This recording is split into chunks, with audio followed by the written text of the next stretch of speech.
It's time for TWiT This Week in Tech. This week, I call my mom with unusual results. We look at Facebook privacy. We excoriate Mr. Schmidt for his privacy remarks. And John C. Dvorak wears orange. TWiT is next. Netcasts you love. From people you trust. This is TWiT. Bandwidth for this edition of This Week in Tech is provided by CacheFly at CACHEFLY.com.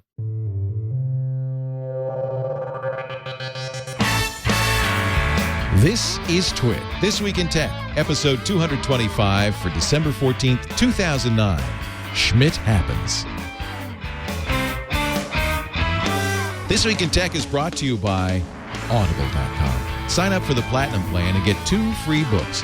Go to audible.com/twit2. And don't forget to follow Audible on Twitter, user ID audible_com. And by Go to My PC. Think remote access to your PC is complicated? Think again. It's easy with Go to My PC. For your free 30-day trial, visit gotomypc.com/twit. And by the new voice-activated Sync, featuring hands-free calling, music search, and turn-by-turn navigation. Available exclusively on Ford, Lincoln, and Mercury vehicles.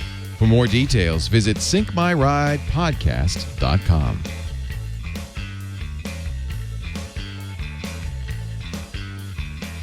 It's time for TWiT This Week in Tech, the show that covers all the week's technology news, the pre-Christmas edition. Well, that's why I have a little Santa hat on my microphone. And that's why Santa is in studio today. John C. Dvorak from Channel Dvorak. Ho, ho, ho. He's wearing the Findlay orange. Findlay. What is Findlay? Division II football champs from last year. And I see we have some bowl T-shirts that somebody, listeners brought by for you. A bunch of T-shirts for the upcoming Boise State TACU game, which is, by the way... Pull that microphone right up into your... I know you're new to the broadcast business, but just stick that thing in your face. I felt like being a little Patrick Norton today. Yeah, you sound a lot like it. Like this. So anyway, so they have this crappy game that they're... I mean, I'm sure the game will be exciting. Boise State versus... Yeah, but these two teams should have TCU? been... One of them should have been put up against Florida, or some team to show them that the BCS has issues. Anyway... So thanks for the T-shirts, whoever brought them by. Who was it? And what else? I know I forgot their name, and then I don't think it's on there. And what else did you get there? What's that thing in front of you right there? A pie. I have a pie. Not a pie. Look. No, that's true. Ian brought a pie. Thank you, Ian, for bringing a pie. I have a, and also then Leo got me a cardboard box. Yeah, that I can use yours. for shipping things. You know what they say? If you don't like the taste of cardboard, don't eat the box. Here, nothing. There is something in it. That's an SSD drive, the Intel X25M, the top of the line. This is the advantage of coming to this place. Yeah, you actually get garbage. Check it out. Check it out now. 160 gigs, super fast. You know, we're really happy to have Robert Heron back. I was at John's party. John had a Christmas party. Was that a Christmas party? Yeah, I think so. And so happy to have Robert Heron here. I saw him at the party. I said, Robert, you haven't been on in ages. It's always a pleasure. Now, do you still do the home theater show on Revision 3, or is that over? Yeah. Oh, okay. Oh, no, we're still doing HD Nation every week. I think it airs on Tuesdays. Every Tuesday you get a new episode. And on top of that, I'm just busy doing contract work for different companies and traveling around and doing my thing. So it's great to see you just back from Korea with Samsung. Yeah, that was awesome, I have to admit. Just watching the scale of production and how the company works from the inside out and how LCD TVs are made. That's cool. And just seeing some of the latest technologies for the next couple of years out, too. It was just it was mind-blowing, really was. Well, it's great to have you back. HeronFidelity.com is the website to go to. We'll talk about big screen TVs and get ready for CES, too. Also with us today, Mr. Brian Brushwood from the NSFW show. Hey, Brian. I'm doing well. How are you doing? You didn't even ask me how I was doing. I just had to tell you right off the bat because I assumed, I predicted. I said, how you doing, Brian? Did I not? Oh, you did? I believe I did. Yeah, I think I felt it psychically. Him. And I just instantly answered how I was doing. Well, I felt bad because we kicked you to the ground last night, and I just want to make sure you were able to get up. You curb-stomped Scam School with your Best Video Podcast Award at podcastaward.com, and I'm not bitter at all. Congratulations. I didn't do it on purpose. It wasn't like I was out to get you or anything. I was collateral damage, and that's totally fine. Now that I'm on the TWiT team, I couldn't be happier. Yeah, that's what you have to say, isn't it? This is Todd Cochran does this at Geek News, and he's done this every year. He's just great. I really appreciate him doing that. And I felt bad because I had to take off. I was there for the first award, which was the Gizwiz won Best Comedy.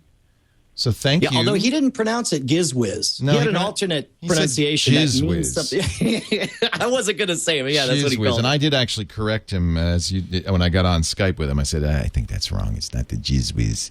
It's the Gizwiz. So he won Best Comedy. I think TWiT won Best Video, which is ironic because we're not even really a video podcast. It is humorous. Oh, I guess I noticed that, didn't I? Yeah. I think a few people noticed that. we will be in a minute or two, so that'll be okay. Munchcast won for Best It's Food like and Drink. winning the Nobel Peace Prize in advance of actually doing anything. Yeah, that's what I think of it as. Yeah. I like Barack Obama in that way.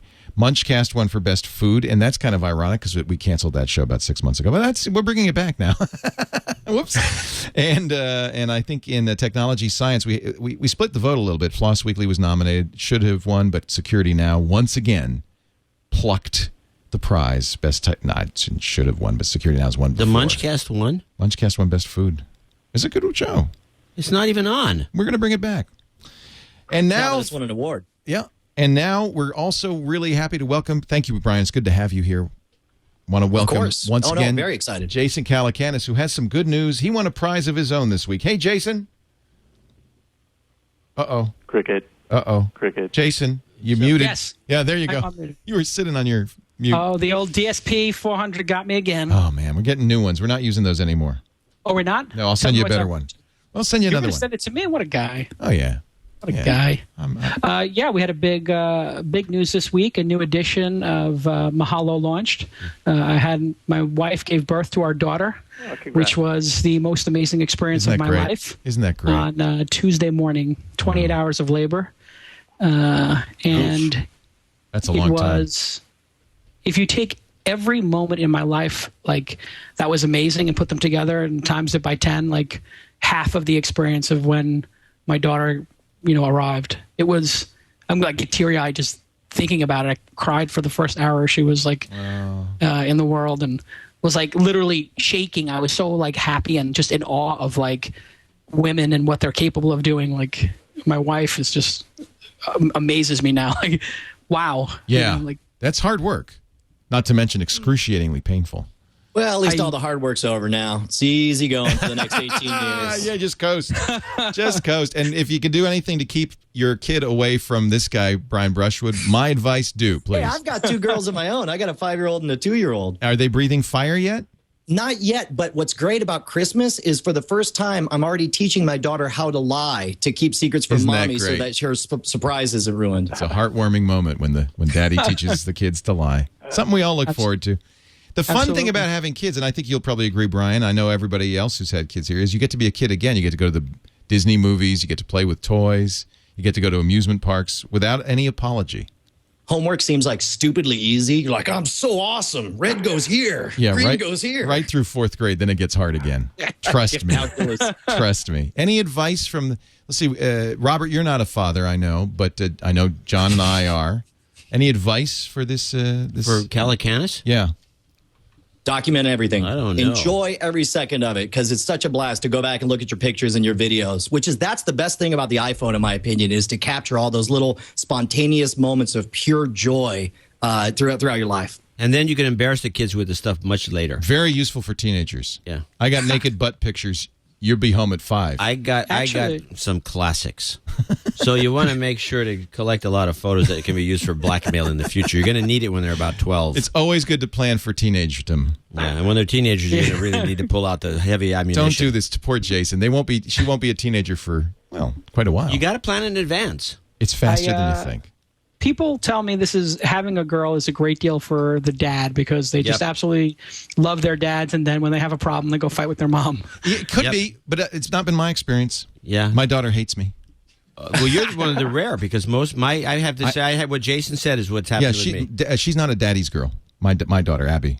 She's Really? not. No. But I love her. We get along really well, and we have great intellectual conversations. But she runs to Mama if she needs. Oh, you've been usurped. I've been usurped. It's true. Interesting. So there's really no guarantee, Jason. You don't know what's going to happen. That's kind of the fun of it. I'm totally looking forward to it, it's and I awesome. appreciate all the awesome. I mean, so many people tweeted and Facebooked me and flowers, and people sent gifts. neat. I've never met people, and they just sent gifts. It was just so touching. I mean, really nice, and just a lot of the TWiT fans posted on my blog and stuff. I really appreciate it. It meant a lot to my wife and I. Jason, I just had to say really quick. Wait a minute. Let me introduce you first. Jason Howell is on the line from Buzz Out Loud. Hello. How's it going? Hey, Jason. Sorry, I had to butt in just because this was totally on topic. That when you had your baby girl, I started getting all of these Twitter responses saying, "Hey, congratulations, you had your baby."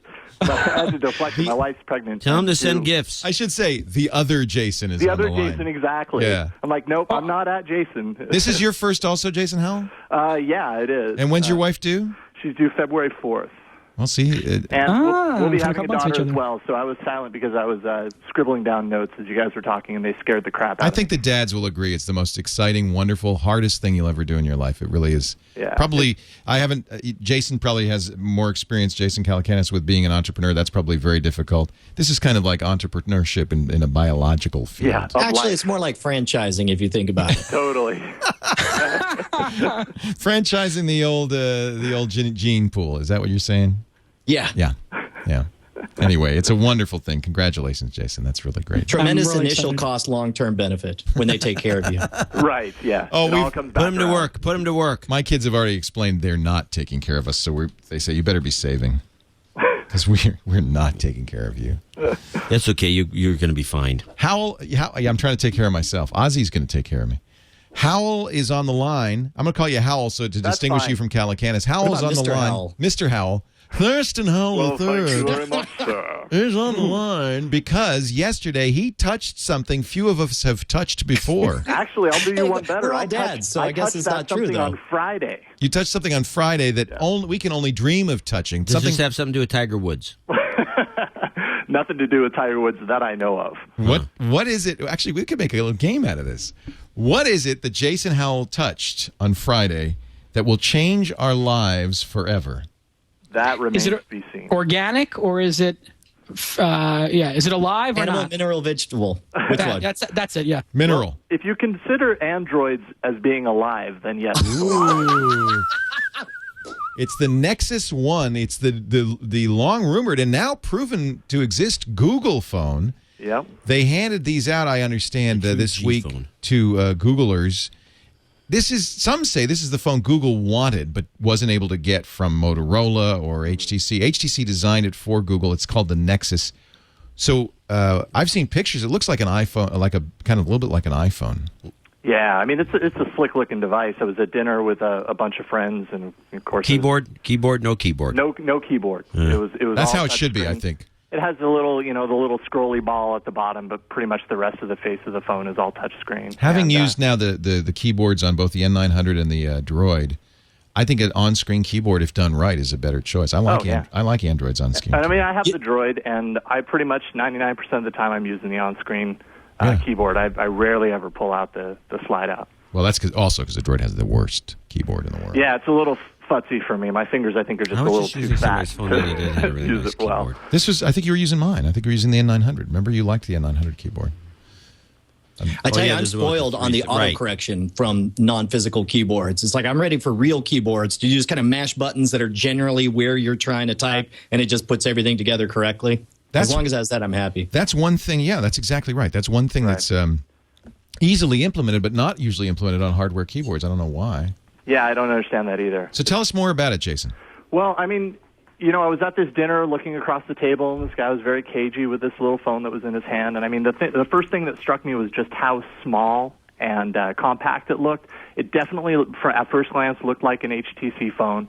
Immediately thought it was one of the new HTC phones that I hadn't seen in person. I'd only seen photos or whatever because I was only really looking at the back. So I asked him if it was an HTC phone, and of course he looked up and he's like, "No, this is actually, the new Google phone." Oh, And- man, this guy is playing you like it's like, No. don't pay no attention to this phone I'm using here. He was really keeping to himself about it. But the second he said Google phone, my eyes lit up. Ding, ding, ding, And ding, you could have heard a pin drop. He stopped talking. He's like, "You're not a blogger, are you?" A little late like, for that. But anyway, so I talked him into letting me kind of play around with it for a couple of minutes. I didn't really get a whole lot of time with it, but enough time to see that it's a pretty slick device. The screen was super sharp, just really clear. It had some animated backgrounds that I hadn't seen on my Droid anyways. And just kind of dug into the system kind of settings a little bit to make sure that it was 2.1 and all that kind of stuff. But now, you've used a Droid, so you're a perfect person to take a look at this and tell us, how does this differ from the Droid? Yeah, I mean, like I said, I didn't get enough time with it to really see the difference. What I had heard about the new Google phone is that, Google was saying, well, this is going to be the actual real Android, and the things that are out there, won't do. Well, they also said we don't want to undermine our partners. Totally. So when I'm looking through it, I'm kind of looking at the apps and everything, trying to find something in there that really set it apart. And when I was scanning through, I mean, I recognized all the icons. It really looked very similar. The only differences that I really saw were very cosmetic differences in the OS. The little gray slider that pulls out the home screen and hides it on the front screen of the Android OS, that was replaced with a flashy little outline trace of a house that kind of had laser edges on it. I mean, just little stuff. Cosmetic things that I was able to figure out. And it was really snappy. When I was clicking through it, it had really good response time. 5-megapixel camera, according to sightings on Flickr of pictures taken by the Nexus 1. Yeah. Actually on Google's Picasa, not Flickr. 5-megapixel camera with a lens that's probably a $2 lens. Well, that's why I like this Nokia N900, because it has they put a Carl Zeiss lens on it. But look at the thing; it's the size of a pin. Well, it's a high f-stop. High f-stop. High f-stop. It's actually a pretty good camera. It gets pretty good pictures. But, Nokia's always done good camera phones. I think the N900 is, on a par with the N95, which is also 5 megapixels. The truth is, even though I have a Droid, which is supposedly 5 megapixels, doesn't look that great. I don't know. The pictures on the Droid don't look good I keep at all. using the iPhone with the lower megapixels just because there's more better pictures and there's more capability built into the phone's applications. Completely. Yeah. I mean, all in all, I'd say at the end of the experience, I was kind of asking myself, okay, I have the Droid. I've had it for, I don't know, a month and a half now. From what I've seen of this, is it really enough? Like, am I regretting my purchase right now? And I mean, yes, it's a prettier phone, but really when it boils down to it, I mean, it was an unlocked phone, and the guy that had it had plugged in his AT&T SIM card, and that's kind of where it lost me. It's like, the reason I got the Droid is because it's on Verizon, and I don't want to deal with the AT&T network. Yeah. I want to be on Verizon. I've been there for years. And so if that's where this phone is dwelling, then it's still not, a lock for me. They bring it to Verizon, or they make a model that works on Verizon's network. I'm there. You agree, Brian? Yeah, that's the first thing that thought to me when it said that it was a GSM phone. I guess, well, T-Mobile or AT&T, and it's like, what's the difference? I was shocked that it wouldn't have Verizon support. But I've got two questions. First of all, number one, when are we going to stop calling everything an iPhone killer? And when does the iPhone stop being the benchmark for everything? When do we judge phones on their own merit? And number two, seriously, dude, is this an iPhone killer? Oh, nice. This thing's got a pen. It's got a stylus. He's looking at the N900. This means it's going to be lost. No, first thing I did is lose that. And then my wife found it in the wash or something. You're right, the stylus on the N900. N900 is resistive screen. I think it's got to be capacitive touch if you're going to compete with the iPhone. I think here's one thing that I do think that is happening with both the Droid, the N900, probably with this Nexus. The screen quality's improved so much that the iPhone is starting to look like a crappy screen. Yes, the iPhone has kind of a blurry look to it when you much compare lower side res. by side with something like the Droid. Well, Which is amazing. That's not going to take much to fix. Well, No, they got to fix it. But that's amazing that we're here now. I realized that we finally bought a case for my Generation 1 iPhone so that my daughter could use it. And she put, stickers all over the back. The 7-year-old?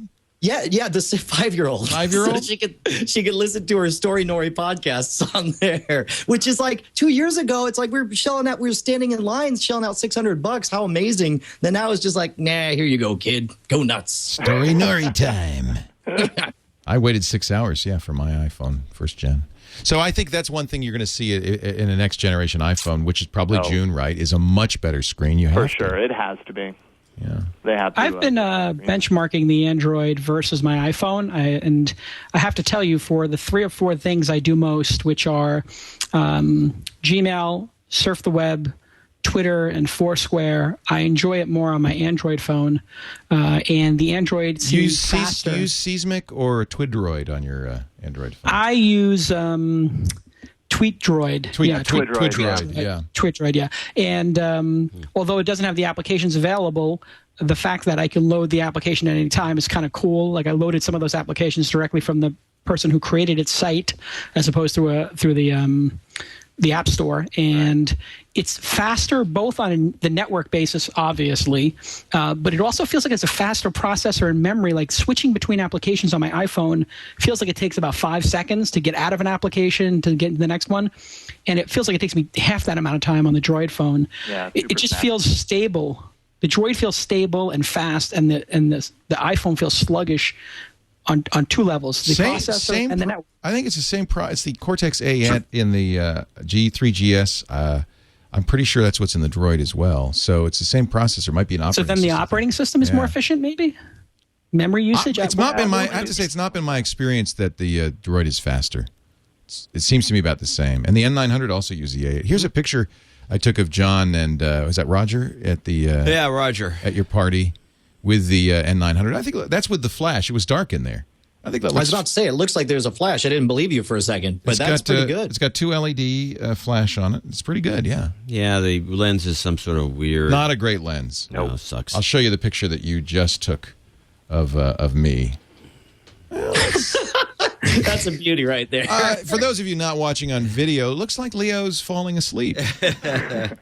Probably was at some point during this conversation. Yeah, well, maybe we should move on to a new topic. I can show you some video. You want to see some video? This is video I shot with the phone. This is the N900. I'm actually really liking the N900 in terms of... so that's pretty high-quality video. That's in sunlight. Kind of herky jerk. No, that's unfortunately the way we're playing it off the Mac. If you look at the Mac over here... Well, it is a That's little... the video capture, I guess. Yeah, it's the trick. It's a little herky jerk. But the quality is stunning. Yeah, well, considering it's a kind of a weird... Are you just shooting yourself for some reason in the parking lot? I was doing a little a vlog, but I decided not to post it because it was so inanely self-referential and solipsistic that... in fact, I just felt like you needed to save it for This Week in Tech. Yeah. I thought I'd show it here. No, I just wait a minute. Okay, hold on. There's the reason. Yeah, there's my baby. Sweet vibes. It's no Tesla, Jason, but it does feature the Ford. I love a Ford Sync. Mustang. It features the Sync. It features the Ford Sync inside. Well, tell us about the Ford Sync, Leo. Well, I have to tell you something. Hold on a second. I went and test drove the Ford Taurus, the SHO. Flex. Oh, the Flex is great. Isn't the Flex great? The van? Yeah. And it's got the sickest computer system in it. That's the Is Sync. this the same computer system? Same What's thing. it called? We want to buy a Flex for going down to CES because that thing is huge. It's like their version of the Suburban. Look at the pony come up when you turn on the car. Mustang. You get a little pony on it. This is a version of Sync that has the electronics package. So Tell it's a us GPS more, screen. Leo. The idea of Sync is that you don't take your eyes off the road. You don't take your hands off the wheel. It goes turn by turn. It does. You can say things like climate. Temperature 72 degrees. You can say destination. You just press this button right there on the wheel. That's the button you press. It goes dunk, and you can say things. Become Michael Knight. It is. It's my Knight Rider car. It's awesome. On this little homemade video you did, how did you get the? Oh, I see you're using the Chiron on top of the video for. Yeah. This is a commercial you're doing. Yeah. Thank you, John. You noticed. I slipped it in. I slipped it right in there. Holy mackerel! Look that at was that. Smooth. Oh man, I am good. I don't know how you managed it. You can get 5-day forecasts using Sirius Travel Link. Now this one I hadn't started the car, so it was acquiring it. But by the time you've driven for a half a minute, it's acquired the latest movie listings, the latest fuel prices. It's ski information. You can get sports scores. This is all built in, and you talk to it. Now, that's the amazing thing. You press the button on your wheel, you keep your eyes on the road, and you say, sports scores, NFL, and it'll tell you the NFL scores. It's the amazing Ford Sync, and I want you to take a look at it. It's syncmyridepodcast.com. We're going to take, we might bring a Flex down. We're going to take the Mustang down to CES. We might bring the Flex down and park it out front so people can take a look at it. But if you're not going to CES, you got to go down to your Ford, Lincoln, or Mercury dealer and take a look. Did you actually take a test drive in the Flex? I took a test drive because I want to get a second car. Now that we got the kid, I need a backup car, like a third car. The Flex I drove had in the back, in the pedestal, for the people in the back, it had a little cooler, which could It's got the refrigerator. Yeah, it's awesome. Refrigerator and slash cheap. heater. It's like $30,000. It's a great car. Leather seats. Heater. The sound system in that thing is amazing. I think it's. So I'm thinking about getting it. You should. You should. Then you could do a Ford Sync ad in your. By the way, our web producer on NSFW is actually buying a Ford Sync vehicle. He's going through all the motions to make sure he actually gets the Ford Sync. So we'll actually have firsthand reports on our little show as well. Oh, that's good. Yeah, it's really. I'm. In all sincerity, the ad has ended now. I am a fan. It's a really nice system. They're going to open it. They're going to add apps. You know, I saw an HP printer ad last week where there was an app, a Fandango. I think I mentioned this last week on TWiT. There's a Fandango app. This 2010 is going to be the year of the app. Everything, your refrigerator, your microwave, your car, your printer, it's all going to have apps in it. There's an app for it. I had no idea about that. You're going to be able to download apps for your Ford Sync vehicle. The reason is because that just interests me is because I'm convinced that's what was so great about the iPhone from the beginning is that every few weeks it would randomly get better on its own. Yep. And the idea of being able to do that in a vehicle would be amazing. I think everybody's kind of got cognizant of that. That's why the Android marketplace is so important. By the way, new app in the Android marketplace this week. Who's played with Google Goggles? Oh, yeah. What do you think, Jason? I played a little bit with it. I played with it with mixed results. Very obvious things like a sign like Walgreens or whatever. It's going to, It seems to have text recognition built into it. Yeah, exactly. It's not, at least in my experience with it, it's not nearly as strong with things like objects, but it's almost all, if you're pointing it at a label and you scan the label like of a wine bottle or something, it does a pretty good job with it. It's pretty cool. This is something Google has announced that I think could be a huge breakthrough. The idea is you have in your camera phone an application called Goggles. You point it at something. They, in their video, use as an example Big Ben or the London Eye. The picture is sent to Google, which interprets it and then gives you search results based on the picture you took. They say we could do this with faces, but we've turned that off because of privacy issues. They're blurring faces. I think this is really intriguing. What if I think they should leave it on. I think government already knows how to do this, so why should we not be able to do it? Right. Am I right? Yeah, you're dead is it right. Using location-based information as well Crazy. as what it sees? Ah, that's a good question. That's a very interesting question. I don't know. I presume that it could. Good. What would be great is if it did and it knew, if you're in Texas and it'd take a picture of Big Ben, it'd be like, this is a photograph of Big Ben. It knows you're a liar. Well, it does. You can take pictures of logos, text, right, and it will then interpret that. I think this is the beginning of Skynet. To be honest, I think it's the everything's total the beginning of information Skynet awareness. these days. Total TIA, total information awareness. That's the idea. So, yeah. How long before you're wearing a camera all the time that's on all the time and just knows where you are, what's going on? I walk up to John and says, John has 4 children. JC has just been released from prison. Or whatever, and I say, John, how's the kids? Oh, and I mean, your scans. Not prison, actually, but Evergreen College, same thing. Close. Kind of, yeah. Close. Hey, he just graduated. That's He great. graduated this. I tell you what, man, I would sign up for that in a heartbeat. Wear some glasses that identify all the faces and remind you of who everyone's name is. Oh, yeah, well, Yes, you perfect. do it the way Leo and I do it. Is, hey, how you doing? By the way, the trick for people who have trouble remembering people, because you meet too many, I'd be like... No, John, it's not because we meet too many. No, that's the reason, Leo. It's because we're old, John. It's because we're old. Anyway, the trick for everybody out there is so what are you doing? Hey, give me your new card. Yeah. Because everyone always changes jobs around the high-tech business. So you get their new card, and then you cop a look at it. Oh, First things first. Yeah. My brother. You know what I hate is when you're there with your wife, and the person fully expects, reasonably so, that you will introduce I hate that. them to your wife. I have Hey, a why don't you system. two introduce yourselves? I have a system. Yes, that's the trick. All right, what's your system? What's your Got a system? great system. Okay. My wife and I have had this discussion many times. And what I say to her is, if I do not immediately introduce you to the person. You are to stick your hand out and say, "Hi, I'm Jason's wife, Jane. Nice to meet you. What's your name?" That's exactly and it works like a charm. Yeah, it would work with your wife. But it's like with your casual, you're walking around with somebody else, and you have to do this introduction. It's kind of embarrassing. No, you just Well, I also have my business wife, Tyler, who's my strategy guy. So Tyler. We all need a Tyler. Tyler does it too. We all need a Tyler. I have a Dane, and he works very well for that. But we all need somebody like that. But wouldn't it be nice? A to wing have woman is good. A wing woman. Wouldn't it be nice? He's my wing guy, but yeah, and he also prepares dossiers for me when I go to a conference or something like that, or a dinner. He'll research everybody in advance and give me a manila folder, and we're on the flight or whatever on the way there. We'll go through who's going to be there, and I'll know their LinkedIn page, where they went to school, where they worked before that, so I can say, "Oh yeah, you worked at Yahoo before this." So for people who can't afford this, the computer should be perfect at this. Now, Jason Howell, you're right. It's not. I mean, I played with it as you have on our droids, and it's far from perfect. But it recognizes some text, some logos. And I think it's probably the type of thing that the more you use it, the more people collectively use it.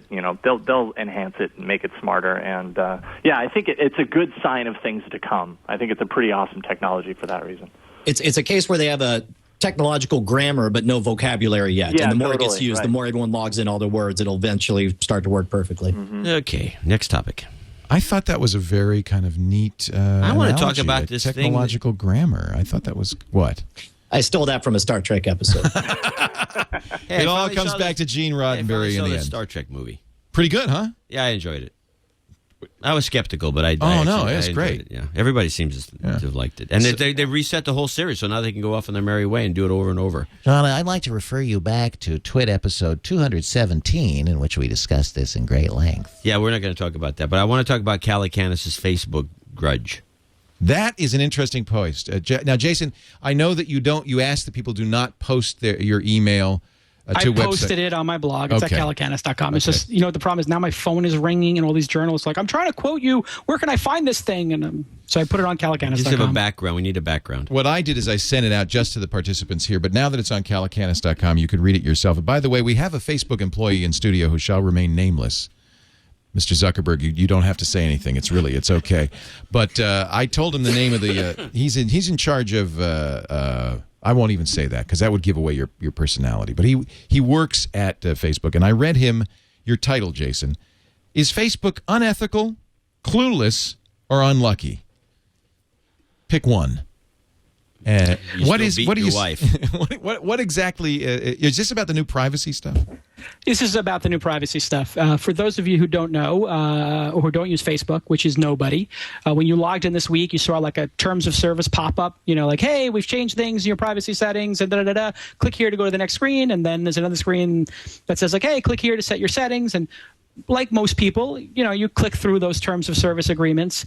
And if you do, which I did, and a lot of other people do, because you're like, I'll deal with this later, whatever it is, you just turned all of your private information on. The defaults are all set. You're kidding. Public to share them with everybody. And it's extraordinary and so underhanded because we all know in the industry that the terms of service and agreeing to a terms of service is a formality. Nobody reads them, and the expectation is there'll be nothing unreasonable in them. If there is, the EFF or some pundit is going to go crazy when people do something underhanded. Well, guess what? Facebook did something wildly underhanded a week after settling their Beacon lawsuit, and I'm the last person to this party. I may have wrote it, in the strongest way, but Dan Gilmore was mentioning this earlier in the week, as were many other people who are much more qualified to talk about it than I am. But it is unconscionable for a company that is as sophisticated as Facebook to make privacy blunders like this over and over and over again. We are making privacy announcement. Thank you for showing this, Brian. We're making some changes to give you more control of your information and to help you stay connected. Now, this is what you get on the front page when you. Oh, that's nice. We've simplified the privacy page and added the ability to set privacy on everything you share, from status updates to photos. At the same time, we're helping everyone find and connect with each other by keeping some information, like your name and profile picture, publicly available. The next step will guide you through choosing your privacy settings. You can learn more about Privacy Works here. So if you click that, Brian, has it changed? See, my settings were set to everyone anyway, so I don't know. If Well, you let's see. I'll click on it. It says continue to next step now, and it does give you a bunch of radio buttons that. But if I ignored that, would the old it's settings? defaulted normally to everybody, to everyone. For some reason, this one is defaulted to old settings. So For unless some Facebook reason, it's changed your it today- post, dude. Word's already out. Oh, really? Did they switch it today? Oh, I'm wonder. assuming. I don't know if it just automatically headed over to everyone Aha. because it's most of them are Yesterday- set up. Maybe on it my- was a glitch. I don't know. On No, mine it no, says no. old Everybody's settings. talking about this. I'm not the only one. Okay. Mine kept old settings when I set that up. So If you've previously changed your settings, it will keep your Yeah. old settings. Yeah. Only 0.01% of people ever Oh. change their privacy So settings. if you never set your settings, it now would be everyone. Exactly. And so what that means is the people who are the most clueless and who have never touched the privacy Which are settings are the typical ones who are going to Facebook get users. duped. Yeah, exactly. The quickest. wonder if I can call so my basically mother. what Facebook has Calls your done mother. is they've basically said, we understand user behavior in this case is to click straight through. Therefore, we're going to take advantage of that. And this is Facebook's entire ethical compass, which is if we can get away with it and nobody catches us, then it's okay. And they're really screwing it up for the entire industry because they're going to bring the heat down on everybody from the government. And there will be lawsuits on this one that will be bigger than Beacon. There's going to be federal intervention, and they're screwing it up for the entire industry. And people wondered when we would get like another Microsoft type company, circa the Jason? 80s. And this is it. Jason, Yeah. what? Why are they doing this? What benefit do they gain from it? Great question, and I addressed it in my email, which is they want to take every single piece of information in Facebook that they collected under the auspices of it being private to your network and Hi, Mom. monetize it. It's Larry. How Are will you they there? monetize it? By putting it in search engines. All of this information will be indexed in Google. So when somebody Now, I'm types on in the- John Dvorak... Hold on just a second. Hold on just a second. I've got Okay. my mom on the Hold line. on a second. Mom, you're on TWiT right now. I just wanted. Can you We go got to your David Letterman? Can you go going to on your here. computer? It takes me a minute. I'm in another room. Yeah. Just go over your laptop. You haven't logged on to Facebook this week, have you? No, I'm just not doing it. I don't understand any of it. Yeah. Oh, there you go. Just a question. Yes. Just a question. Did you ever go over to your laptop and open up? We're trying to verify if something has changed on Facebook. When you set up Facebook, did you ever go into your privacy settings at all? No. No. Okay, that's good. That's what we want. And I keep having a lot of people seem to want me to recognize them as a friend. I don't understand it all because I don't know anyone who's doing it. So How's your Farmville doing? Are you still doing that? my what? Farmville? Your farm. Your Facebook farm. I can't hear what you're saying, honey. That's okay. You don't have to pretend. We understand. Open your. No, don't go to TWiT Live. I want you to go to Facebook and just tell me something when you open your Facebook. Okay, one more second. By the way, here. Farmtown much more fun than But Farmville. tell me what you were just saying because I just didn't understand. No, that's okay. It's not He important. was trying to be funny. I was making a joke. It's no big deal. Wait a minute. Are you? Talk about. We're on the air right now. I'm trying to figure out if Facebook has done something to you without your knowledge. oh jeez. While you were sleeping, maybe. Well, all I know about Facebook is I'm signed up for it. Yeah. Well, can you go to your computer? Are you at your computer? Yeah, I'm coming back here Okay. now, and I'm going to the computer now. Where do I go? Just open your browser and go to facebook.com. Okay. I just want to see what your settings. Do you remember how to log in and all that? You've logged in, yeah? In a Facebook ad. I'm going to go to Safari and then. Yeah. Just go to Type in facebook.com. Facebook, right? Yeah. Okay, just now. Oh, wait a minute! Oh my God! Oh, it's all right. close TWiT Live. Yeah, you don't. Never mind. Well, Tell Dvorak I love him. I love his fans. you love his hands. Hey, John! Hey! All right, Mom, you got to mute the audio because it's coming. It's Caller, turn down your radio. There we go. Now we're in an endless loop of yeah. sound. You got to mute the audio on that because it's no, not you. The audio on your computer. No, not you. The audio on it. It's coming back through. Okay. I'm so sorry I started this. So this is the endlessly recursive episode of the question is, can I stop it, or is this going to go on forever? That's the real question at this point. We just pointed the video camera right at the screen. We're looking at the infinite hall of mirrors there. Exactly. Okay, no, you got to just mute. Never mind. I'll talk to you later, Mom. I love you. I'll call you after the show, and we'll get so long. Bye, Mom. Bye. Bye, Mom. Bye, Mom. Oh, Bye, I'm so Mom. sorry. That was genius. Well, I thought maybe now I that's could. show business. That's showbiz, baby. She loves you, apparently, though, Yeah, John. she's a wise woman. She loves you. She loves you, The John. John Dvorak is wonderful. I love him and the hair, and he's a good-looking man. I love the father, but he's a good-looking man. Good-looking. He's handsome. He's a lovely, lovely human being. He's the kind of he's guy. He's very funny. Yeah, very. Which is By the way, Leo, the chat room would like to point out that if you're using Go to Assist, you wouldn't have this problem right now. There you have it. There you go. I think this should be discussed. Yeah, well, you could also use Go to My PC for this. I would be able to go just log right into her system. And right. You could. It's all from. It's all.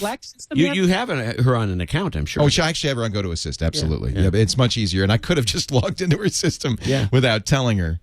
And checked, but I thought it'd be more interesting to have her. Yeah, no. There's a moment of broadcasting history that we just created. Yeah, I was going to say, aside from the whole TWiT live feedback part, I think we've all been there. Yeah, you don't have the problem though when you go to talk to your mom. You have to say turn down the radio. That doesn't usually come up. No, exactly. That's what I mean. Yeah. Well, as long as we're talking about Go to My PC, I will, and we'll get back to this Facebook thing because I think it is a big issue. Yes. And we're just gonna assume we're gonna stipulate that in fact when you go to Facebook, that you do in fact get the everyone if you haven't set your settings before. We'll just stipulate that. Meanwhile, let me tell you a little bit about Citrix, the folks who do Go to My Assist, Go to Meeting, and Go to My PC, which allows you to access your computer from anywhere. This is a program you need for the holidays. I love telling people about this in December because you can use it free for 30 days. And my recommendation is before you head out for the holidays, you go to mypc.com, GOTOMYPC.com, and you /TWiT, and you install it. Now, it's not going to cost you anything for the first 30 days. Now, wherever you are, over the river and through the woods, in Cancun, wherever you go for the holidays, you'll be able to get back to your office computer, get anything you need, send and receive email, run any program. You could even take an extra week off because all that stuff will still get done with Go to My PC. Remote access done right. Easy to set up. 128-bit encryption makes sure it's fully secure, and it couldn't be simpler to use. Go to mypc.com. You use your username and password. There it is, your computer. You could do anything you could do if you're at work. Send and receive email, run any program, access any network resource. Go right now. Go to mypc.com/twit and give it a try free through the new year. Hello, Leo. It's your mother, Leo. I have the Go to My PC working here. I'm at your aunt's house, and I'm logging into the Farmville. How do I get more coins from Go to My PC? I need it's not. It's a very serious because I'm trying. My other friends, Edna's farm is much bigger, and I need more farm space, and I need more coins. Can you call your friends at Zynga, at the Microsoft, and at the Zynga Microsoft company, and get more coins for me? Mafia and to tend which my slot farm? do I That's put what I coins want to in know. here in the computer? I have some quarters. I'm trying to put them into the laptop. Where do I put them in the USB? Is where the coins go for the Farmville? Mom, I love you. It's nothing against you, Mom. It really isn't. I love you too. We all love you. Love the Ford Mustang you got me. You are the greatest son. Didn't Elvis buy his mother a pink Cadillac? Didn't he send me? I love Cadillacs the for a lot of Ford people. Mustang you got me in red, and I am telling you, the recipes that it comes up when you order a recipe on the Flex system. I made your father rice pudding. He loved it with the raisins. And I'm sending some to you. Sometimes it comes up a little bit. It repeats, but that's okay. He loves the raisins. It's wonderful. And much. Make sure you tell the John Dvorak I've made rice pudding for him too. She probably has. Actually, Mom's a very good cook, and she cooks Italian. Very good Italian. Yeah? Oh yeah. Yeah, she have any specialties secrets, or anything she good? makes a homemade ravioli. It's she does. To die Does she make for. it with the right dough? Oh, but she makes the dough herself. And it's that kind of real thin With a dough pasta that's machine. that's delicate Yeah, dough. it's very good. Not that harsh. When thick, I gooey was a dough. kid, we were in Genoa, And nobody in the United States had ever had pesto before. And we had this green stuff. She said, what is this? And I said, pesto. She is the person who brought it to the United States. She introduced pesto to the United States. Wow. Yeah. Just want to tell you that. That was back in 1967. So you could thank Mom. Oh, well, I like pesto. Oh, who doesn't? Leo, Who I doesn't? made you the ravioli with the pesto. All right, stop it. You're Now, gonna love it. now tell me, so what was Facebook intentionally... Oh, wait a minute. We didn't Let's really get to the bottom line, which is why, Jason, does Facebook do why this? is What's their very benefit to them? What is it? What do they get out of it? Yes. The benefit is they're watching Twitter take over Google search results, and having all this content publicly facing means they get not only all the social traffic, people going there to check their email and add their friends and play Farmville, they're going to get SEO traffic. So they're going to have their IPO next year. They want to maximize traffic, and they want to monetize all their assets. The only way to monetize those assets is if they're indexed in Google, Yahoo, and Bing. They want to take everything you've put in there under the trust that they've built with you and expose it to the world to make a quick buck on the ads around your photos. So when somebody types in John Dvorak mankini, they can put ads around it now. Your bikini pictures, John, are no longer going to be private. So really what you're saying is it's Twitter envy. See, but this Monetize? is the thing with Facebook. Facebook's like the geeky kid in a teen flick. It's like first it's trying to be MySpace, and then it's trying to be Twitter. Come on, Facebook, don't you realize that you're beautiful on the inside? We love you for who you are. Come on. I don't Go out know. there and rock. I'm not completely buying this theory. I think I'll be honest. I know Facebook wants to have a public face. That they, it's very clear when they did the OAuth stuff, when they did the widget stuff, that they felt like there's an opportunity that we're missing because from day one we were very privacy focused. It's a very difficult thing for them because they know that their users are extraordinarily privacy focused. That's why they went to Facebook. That's why they didn't go to MySpace. Privacy is very important to them. And so it's a very difficult thing for Facebook because while they'd like to be open, they'd like to be publicly facing, that's not what they sold. It's not in their DNA. It's not what they do. It's not their brand value. It's not their value proposition. So it's not what they sold America on. It's not what they sold the world on. They said, come to us and we'll keep it private. I think they're cognizant. No, I think exactly. I think they're cognizant of that, and that's why I agree with you, John. I don't think they would surreptitiously do something like this because there's too much at risk. So you think that a company that has built the largest social network in history has no idea how to put people through a process to set their privacy settings? I think they're just screwed idiots? I think it's a flub. Okay, I mean, I think that you're giving them a lot of credit. If they are that incompetent, in your defense, Jason, that was one of the options you gave. Uniques. They could be clueless, and so they're just picking the clueless option. You gave us the option, Jason. All right, but I put it there as a Screw joke. you, Jason. Screw you. He's been waiting to say that, I could tell. Well, here's what Kevin Rose says on Twitter a moment ago. He says, I see their actions as purely defensive against Twitter. They need public data to build social search, trends, etc. And Kevin Rose is exactly right. So, well... Yeah. No, you are. I wonder if Kevin's listening. Kevin, if you're listening, we'd love to have you on. Kevin's not listening. Sure he is. That's why Kevin's he tweeted. on number 17 mistress. No, that's Tiger. Oh, Tiger. I'm sorry. I keep getting the two of them mixed according up. to Go Walla, Kevin Rose has a serious tea problem. He and definitely. Now that I see him he's checking in like 3 or 4 times a day for tea. Yeah. Kid's got a problem. It's time for a TWiT intervention. We should have a tea intervention. A total tea he's intervention. kind of Dude, got a tea put thing down the going. jasmine. And I've been because of him. We got in connection with this. Oh, my mom's calling. Wait a minute. Okay, hold on a second. Leo, we I'm go using again. the Facebook. Round I two. can't figure it out. Hi, Mom. Hey. Oh, you're running her through the system now. Yeah. Well, we can't see you till you turn on the video. But what? Oh, yeah. She wants to be on the show. Hey. Hold on a second. Hold on, Mom. Okay, you got Best episode ever. You got to turn off. You got to turn off the TWiT live because it's coming back to me. It's coming back to me. You got to turn off the TWiT live. There's Mom. It's coming back to me. Oh, okay. Just a minute. Okay, just a minute. Oh, you see, it's going and going and going. Recursive. I told you, infinitely recursive. You got to press. There's a silence button. Oh, God. Oh, wait. There's a silence button. She can just close This is the how you window win with that. awards, Just ladies close and that gentlemen. browser window. I think I broke the Close internet. that browser window, Mom. Okay, we'll check back with Mom a little later on and see if she's got it fixed there. God. Open your Facebook, Mom, and we'll talk. But don't not the Twit Live. I think we got a name for the show, Mom Book. Mom, it is.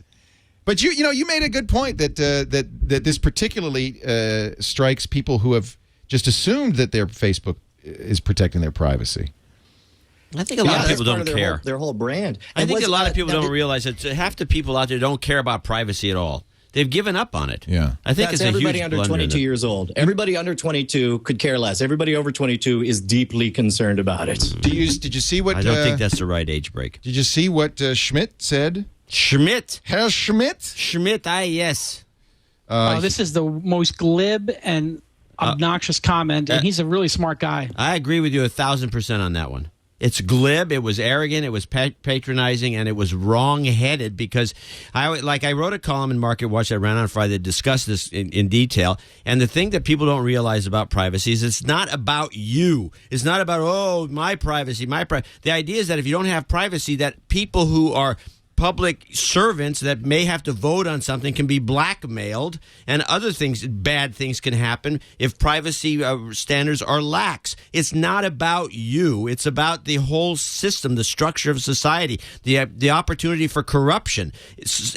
We have to protect privacy for that reason alone. It's ridiculous that someone would glibly say what Schmidt said. He should apologize. Let me just say what he said. Wait, before you say the quote, okay. I just want to let people imagine this quote and think to yourself, Stalin, Hitler, George Bush II, and then pick any other, or Kim Jong-il or Eric Schmidt. Darth Vader. Eric Schmidt, go. I, for one, welcome our new Google overlords. This was during a CNBC Maria Bartiromo show called Inside the Mind of Google. They sat down with Eric Schmidt, the CEO of Google, and asked him whether users should be sharing information with Google as if it were a trusted friend. Schmidt responded, "If you have something you don't want anyone to know, maybe you shouldn't be doing it in the first place." Yeah, if you're selling your Google shares, maybe you need to consider this. Now, I love EFS. EFS response to this is fantastic. They quote a Bruce Schneier article that really is right down your alley. Schneier wrote in 2006 that privacy is an inherent human right and a requirement for maintaining the human condition with dignity and respect. He said, "For if we are observed in all matters, we are constantly under threat of correction, judgment, criticism, even plagiarism of our own uniqueness. We become," and I love this, "we become children, fettered under," he didn't say mom, I did, "fettered under watchful eyes, constantly fearful that either now or in the uncertain future, patterns we leave behind will be brought back to implicate us by whatever authority has now become focused on our once private and innocent acts. We lose our individuality because everything we do is observable and recordable."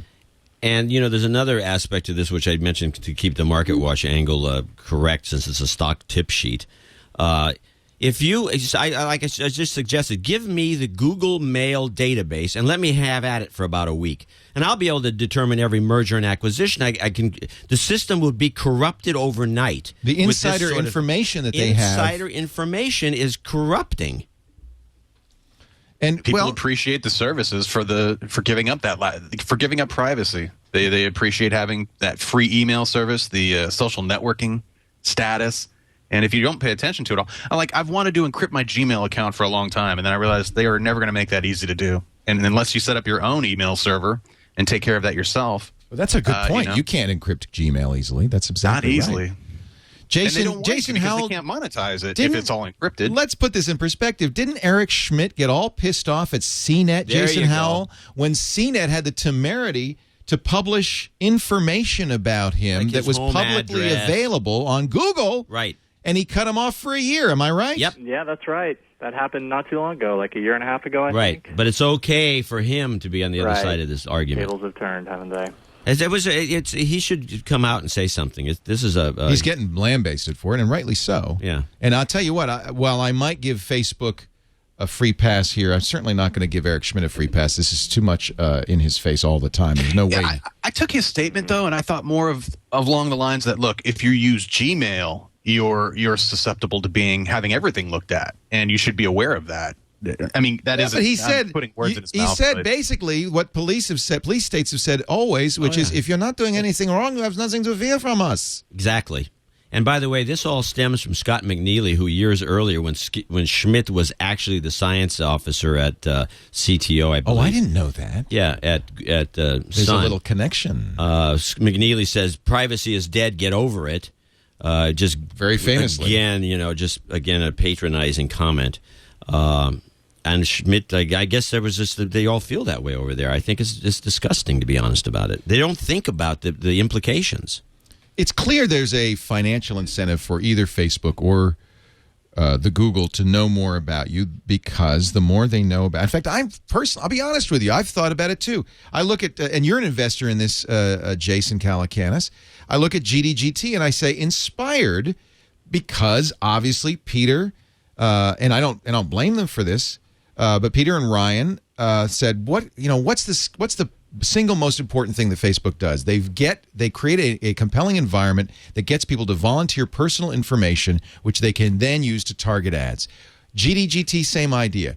Tell us what gadgets you have, and advertisers will very gladly buy that information, maybe in aggregate, maybe not individuals, but buy that information and use it to target ads at you. Isn't that, Jason, why you invested? Isn't that what? It's a brilliant idea. Listen, there's opting into something and it being very clearly stated that's why you're doing it. So if you choose to not care, what phone you use, that's fine. If you choose to care what your sexual preferences are or who you vote for, that's a whole nother story. If there was a site like GDGT, I mean, there's also Goodreads, which is like, what books have you read? So you give something, here are the books I've read, or in GDGT, here's the phones I've owned and computers I've owned, to get something in return. You get to meet other people who have the same interests as you, and the advertising is just a bonus. They're not giving your names to people. They're just putting up an ad for an iPhone case if you have an iPhone. Well, isn't that just exactly what Google's doing? If Google is saving your searches, which you would rather not have them save, and most people think are not saved for 18 months, it's wildly different. When you put in a search, you don't assume that you're sharing that with anybody. When you go to GGT, you say, I would like to put this picture of an iPhone on my profile. Right. That's very explicit. So I think there's a difference between explicit and implicit data and how you use it. I guess the question, though, there is why do, and I'm not saying I'm for this, but why do we expect different out of a company that offers a search engine versus a company that offers you the ability to compare your tech gadgets?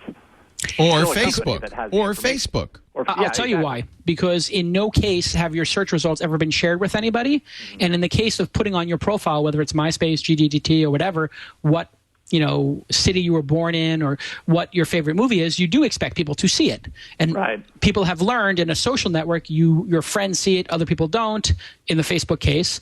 And so there are some big differences. But the overarching thing when we had Leo's mom call in is she doesn't most know. People don't think about it. No. Therefore, it's incumbent upon us, the technology industry, to behave ourselves. And what's happened right now between Eric's comment and Facebook's, insanely unethical behavior, in my mind, you put these things together, and then you start having regulation. Then you start having regulators, the EU, and other people start saying, you know what, this industry can't police itself. They're taking advantage of people. We need to step in. And by the way, that was the best part of your letter, I thought, was the fact that if we don't do it, somebody else is going to do it for us. It's going to be government. It's going to be clunky and ham-handed, and you're not going to like it. So be good now before you get the alternative. Absolutely. And somebody who is sitting next to Zuckerberg, I know he's the golden child and, he can't do anything wrong. And I see him at the TED conference with 50 sycophants around him, like treating him like he's Jesus Christ or something. But the adults who are around him need to sit him down and say, by the way, technical might is not equal right. You need to have some ethics. You need to start thinking about the users and loving them for what they've done for you, because you know what?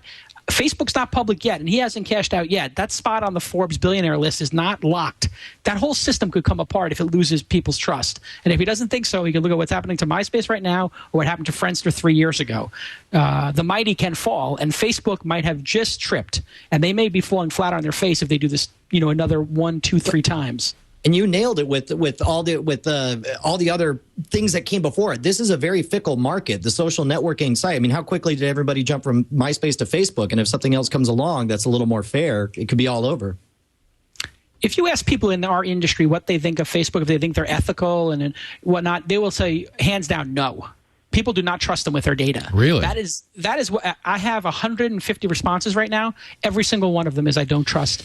And I'm going to print them without people's names on them and with permission. You know, and there's underlying this, there's an even deeper release of information that I think is actually more significant. If you take a Facebook quiz, for instance, and information about you is released to the quiz master and also to other parties to the quiz. Holy cow, Leo, that is dark. I had never even considered that. I thought that the great crime of those is that they were a waste of time. I didn't even think about that's brilliant. Oh, no. In fact, who was it? Was it EFF? Somebody, or it was Epic? Somebody put out, maybe it was the ACLU, put out a Facebook quiz, kind of using their platform, and then said, here's what we know about you, and worse, here's what we know about your friends, because you're also, by taking the quiz, releasing information about your friends to the quiz master. And I'm sure Zynga and Farmville and other applications running on Facebook have a similar issue. The quiz, if you want to take it on Facebook, is called What Do Quizzes Really Know About You? It's from the ACLU. I recommend you put it on, you take the quiz, only if you trust the ACLU, because they're going to learn a lot about you, and you will then see exactly what happens behind the scenes. And it was kind of an eye opener to me, because it's not only that the quiz master learns about you, but they learn about your friends. You're giving them information about third parties that the third party didn't agree to, and didn't even take the quiz. That is in the fine print of every one of the applications you install in Facebook, and that's one reason I stay far away from those things. I just don't, and I've gotten in the habit now of hiding every friend of mine who installs a new application. And here's the trend: where are all the mischievous, marketers going and operating? Inside of Facebook. And how is Facebook making their money? Through this mischievous operators buying more application installs. So not only does Facebook have questionable ethics, they are building a whole ecosystem. They're being a platform for privacy invasion. Exactly, and for doing all kinds of things like what Zynga was doing with those offers. And I give Mark Pincus, who, disclaimer, is a personal friend of mine, credit for getting rid of those offers. He left. Did he really, though? Did he really? He did. He turned all of those offers off. And I had 2-hour phone calls with him during that period of time. And I was like, dude, this is not good for your brand. This is going to be the end of it for you. You have to get away from these things. It's not worth it. He turned them off. He walked away probably from $50 to $100 million a year in those offers. They were probably 20% of the money he was making. And he walked away from it, which is a big deal for, a business, but not a difficult decision on are you long your brand or are you short your brand? He needs to be long his brand. And when people find out, if people found out, if I play these games, my information is getting stolen, that's it. They'll stop playing those games. It just worries me a little bit that maybe I'm changing my mind, John, that it's not a blunder, because you see somebody's built this platform. What's really kind of sad is that they didn't even have to do this. There's plenty of opportunities to make tons of money in Facebook with opt-in. I still think it's a blunder. They opted, if it was just opt-in, careless. They're careless. I mean, Jason thinks they're incompetent. You're now taking sides. I'm starting to think they're not so incompetent when I think about other examples. Beacon, this quiz issue. Maybe. Oh, well, you're convincing me. I don't want to hear anymore. Do you think we could get away with making legislation that makes opt-in the law of the land? I don't think there's the will to do that. So it seems like a clumsy solution. Just making a law, blanket law, seems to have a lot of unintended consequences. I think that what's happening right now is the right way to police it. I think Jason's method of getting the bright daylight on it has a sterilizing effect. I think things will move right. I mean, if you look at what happened with the Apple issue, we spent 6 months on this program talking about Apple, running the application store in a heavy-handed method, and now you have Android in the market, and you have Apple taking a different approach to, the App Store, getting a little bit better, a little more open, perhaps. So I do agree that the pundits can have an effect, but it's a limited effect, and it's a rearview mirror effect. Like these people should be behaving themselves, and they have a privacy expert at Facebook. Like, they hired some guy after Beacon to be like the privacy guy. And if you look at how they worded that box, I mean, I think John was snickering during it, and rightfully so. You know, like, well, these are to help you, and we're here to help you. I mean, if you have friends like this who are helping you, trust me, you don't need enemies. Let's take the ACLU quiz. When you take a quiz on Facebook, what can the quiz see about you? Everybody now, I want your answers. Only your answers to its questions. Only information that is set as public on your profile. Almost everything on your profile, even if you use privacy settings to limit its access. I'm sure it's only answers to the questions. Yeah, right. I'm sure nobody. It's everything, even if you said no. So, by the way, as you take it, they will then, I can't go back. They will then say, oh, this is what we know about you. Look at the event you just said yes to. Look at the, now I've lost it because I have to go back. I pressed the back button. Don't press the back button. They're like, what we know about you. You're an idiot who takes Facebook. You're a moron. Okay. You press the back So button. all Facebook applications and quizzes override your privacy settings? Apparently. You agree to that with everyone. Yeah. What info about you can a quiz see when your friends take a quiz? Now this is the one that really scares me. So I'm not taking a quiz, but John's my friend on Facebook. He's a moron. He takes a quiz. Guess what? They can see everything about me. I can? Yeah. So check out what this quiz can see about some of your friends. Now, I'm taking a quiz, but this is what I'm going to learn about my friends. Oh, I guess it didn't show it. There must be some safeguards here, right? My information is safe because Facebook's default privacy settings prevent application developers from scouring my information. Facebook carefully screens developers. Facebook uses technical measures to limit how developers collect and use personal information. None of the above. And that's a problem. Is that the spoiler alert? Is that every one of these is the worst possible scenario? Yeah, right. Yeah, it's an easy quiz. If you're worried about the quiz, it's very easy. So what do I do? Give up and quit Facebook forever? Resign myself to losing control over my personal information? Donate money to the ACLU. Demand the right to control my information without sacrificing the right to use new technology. I think that's what we're saying here. And if you do take the quiz, and I don't know, it may be that this has changed. They do give you a link to update your privacy settings, but they will also show you what they've learned about you from. By the way, the chat room's making some weird allegations. They say the thing is, Leo, nobody with a brain actually enters information into Facebook, and I couldn't disagree more. I would say the vast majority. I did. Yeah, of course, because that was the whole thing it's sold on, is be honest with us, and we will share your information with your friends, and you'll be able to find unique ways that you guys match up together. That's the whole way, the bill of goods that made it better than MySpace. You know, Ben Mesrick in his book, Accidental Billionaires, the story of Mark Zuckerberg, says the reason Mark Zuckerberg wrote Facebook was because it was a great way to hook up. Yeah, he was looking for dates. It was, and if you think about it, that's what's sexy about Facebook. That's what you find, by the way. A lot of some of these sites that do the dating sites were set up by guys who are just looking to cherry pick. You know, even set up if a big not, dating site. Why do you think it went viral? Because a bunch of Harvard undergraduates said, I can find some chicks on here. And I think in some subtle way, that's really still what's going on with Facebook. Not maybe to hook up, but that is you got to have a carrot.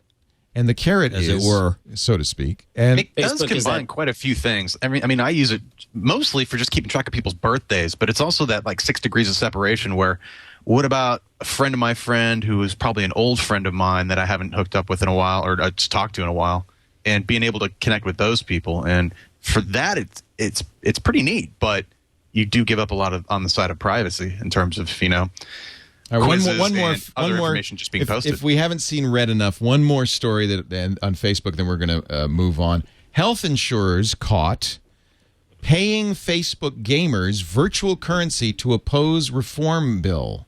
Oopsie. Facebook users playing games like Farmville, for instance, get addicted. Mafia Wars, Friends for Sale, looking for virtual goods. Now, this was the scam that you were talking about earlier, Jason, that Zynga stopped doing. But there are still third-party offers that they can accept, right? And one of them is a anti-reform group called Get Health Reform Right. They will pay you virtual currency so you can buy a fence for your virtual pig by taking the survey and on completion sending an email to your congressional representative saying, quote, I am concerned a new government plan could cause me to lose the employer coverage I have today. More government bureaucracy will only create more problems. Just the canned letter? Yeah, and it says it automatically. That's diabolical. I like that. Diabolical. It's lame. Give me a break. This stuff doesn't work. Oh, I don't know. They really wanted to make their point. When your pig got sick, you'd have to fill out forms in triplicate to get the vet out. Then you could make that happen. Then you'd have something. I don't know. People should go look at the Robert Reich blog and read his commentary about the Robert Reich, of course, was the Secretary of Labor under Clinton. He has a really good blog, public affairs blog, and he has some very interesting things to say about this situation with healthcare right now. And a lot of it has to do with the fact that they're exempt from antitrust. And check it out. I will.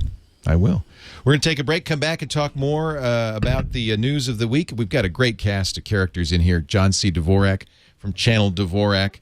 We've got the great Robert Heron back. Haven't seen him in ages. It's so nice to see you again, Robert. Robert's website is heronfidelity.com. Brian Brushwood of the new NSFW, the latest TWiT show. He's showing off his switcher right now. And also, of course, of Scam School. What? You booze? Yeah, that was the drinking game we came up with. We had Dr. Tiki on, so we decided we needed to invent a drinking game. So we came up with You Booze, where it's like you look at the comments on YouTube and you drink once for racism, drink once for homophobia, drink once for all caps, drink for incomplete sentences. We got hammered. It's a great show. Tuesday nights at 10 p.m. Eastern, right? 7 p.m. Pacific at live.twit.tv, and it's soon to be delivered to your Roku box and your iTunes and everything else. Also here with us, Jason Calacanis, also known as I Feel the Need for Speed Top Gun Calacanis, and from Mahalo.com. And on the phone with us, who's hung along, I'm glad he's hung in there, Jason Howell from Buzz Out Loud, bol.cnet.com. Thank you all for being here. And now, Jason, it's time to talk about Audible.com. What? Oh, so good. They love. I went back last year. You didn't tell me that Audible is sponsoring this week. Has nobody made a song out of Jason's moans yet? Oh, there is one. Have they really? Oh, yeah. There's multiple. Oh, yeah. Oh, that's awesome. Jason's Audible ringtone, I think, is a classic. Let me see if I can find that real quickly. So Audible is the place you go to get audio books. Great audiobooks, 65,000 total audiobooks. Wait a minute, here he comes. Here it is. Oh, the audio's not real good on it, but there he is. Even wearing the shades, the Top Gun shades. I don't think that's a movie. I think that's him right now. I think you're right. Yeah. I think you're right. Jason Calacanis loves Audible. We all love Audible. If you've got time in the car, if you're driving, I know, Schwood, you love it too. If you do a lot of flying because you go out of town for your magic performances. And there's nothing like having a library of wonderful books available at your beck and call, and Audible is just the greatest way to put those together. You can download a book in just a minute or two, have it on your iPod, your Zune, your iPhone, any playback device. Works great with Ford Sync, by the way. When I get in my car, my iPhone hooks up with the Bluetooth and immediately starts playing the book where I left off. So it's just wonderful. audible.com/twit2. You could get the Audible Platinum account. When you do the Platinum account on Audible, you get 2 books a month, and kind of as a way to get you involved, Audible's going to give you the first 2 books absolutely free. Like any crack dealer. Yeah, right. And they know. The great thing is people don't realize, they say, oh, you get 2 books a month, right? And so then you're busy one month and you're like, oh my God, I didn't pick my books. The next month you come, you have 4 books. And so it's not like they take them away. No, it's you keep it forever. And in fact, they just build up. And all of a sudden, after a year, you got 24 books. Maybe you've only listened to 15. Then you go on vacation. It's your bookshelf. Then you're on. And I tell you what happens. We're on our computers so much. You ever get that thing, your eyes start to hurt? So I'm on a flight. My eyes are hurting. I can't read books. It's my eyes. I have to use my eyes for when I'm doing email, whatever. And it's just nice to be able to sit back, put in the earbuds, put on my, Audio Technica noise canceling headphones, which are better than the Bose ones, and that's just relax. The ones I have. I love those too. Yeah. And the Audio Technica ones are half the price. Yep. And you know what? You put them on, the noise cancellation, and just try it. Sit in your backyard, sit on a flight, sit on a park bench, do it for half an hour at lunch, and I'm telling you, you're going to be refreshed, and you're going to be intelligent. Because who can keep up with reading books these days? You want to be intelligent. Yeah, you get cocktail parties. You can say, I read that, and you did. Of course, I read that. Yeah, sure, of course. I know all about it. No, I got that. Of course, yeah, of course. That's I do that all the time for technical books like Free, Chris Anderson's book that you have to read. Absolutely. If you're in the business. Googled by Ken Auletta, I'm doing all the what's his name, Malcolm Gladwell with the Afro. All Outliers and Tipping Point. Outliers, all that stuff. It's a great. I'm playing poker. I'm listening to Outliers. These guys are like talking about nonsense, and I'm listening to something really educational and taking their money. I love it. Audible has made me so much money at the poker table. For that reason alone, it pays for itself. We don't recommend that or even say that this is possible, but here's the book I'm going to recommend now. This is the new George Clooney movie just coming out now, Up in the Air, where he plays the guy who flies around and fires people. He's a termination expert. And what I didn't know is it's based on a wickedly funny novel by Walter Kim called... Oh, is that a book? Yes, Up in the Air. Oh, now I've got one of my choices for this month. Yeah, exactly. This is 8 hours and 59 minutes of laugh-out-loud fun, witty satire. I think this is going to be a great Audible pick. But this is, again, that's an example of... whenever the movie comes out, I always get the book first because when I listen to an audiobook from Audible, it just brings it's better than a movie. It really brings it alive. Totally. I see it in my mind. And so I do like to read the book before I see the movie. Is the side effect of that every movie you go see, you're just like, psh, book was better? Often. I would imagine so. Isn't that always the case? I mean, usually anyway. Yeah, but it's nice to see both sometimes. I like to see both. It gives you like a little more perspective. Like I listened to The Road.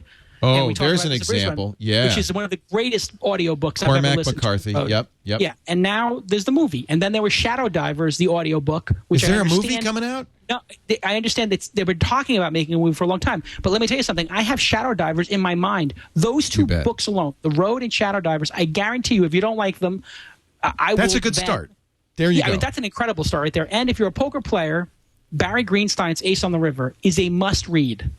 By the way, if I know we've got a million books, but I did want to sneak one in. I just started, and I can't remember the last time I've been so instantly excited a book from the get-go. I already read World War Z, which is an amazing audiobook with an all-star cast. About zombies. And I got the Zombie Survival Guide, which is phenomenal by Max Brooks. Highly recommended. Already loving it.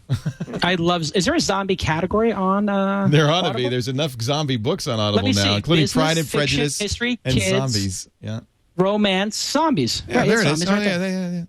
So we just gave you like 5 books, but this is what happens with Audible users is when we get together, that's the first question is like, what do you want to, what's good? What did you listen to lately? Pride and Prejudice and Zombies? Yep. It's great to be a member of Audible, and I encourage you to do it. Get 2 free books right now with our special offer. Audible.com/TWiT2. And we really are glad that they support. They've been with us a long time now, and we're really... Also this week in startups. That's right. They're on your show. They do my show, yeah. And I'm gonna tweet right now. Thanks to Audible_COM. That's their account on Twitter. Thanks to @Audible_COM. Check out www.audible.com/TWiT and the number 2. That's what I'm going to do that, and I'm going to put #twit on the end, as a thank you. Thank you. Because it's up to you as the people who listen to the show to thank the sponsors, patronize the sponsors, especially when they're doing good stuff.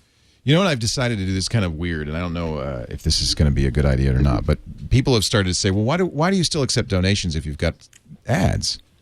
So I said, well, that's a good point. When we started for the first 2 years, TWiT was run totally on the donations. You remember that, Robert Heron. That was how we did totally. it. When I was in that little room upstairs, but we couldn't grow to the size and the number of shows based only on donations, so we started doing ads after a couple of years.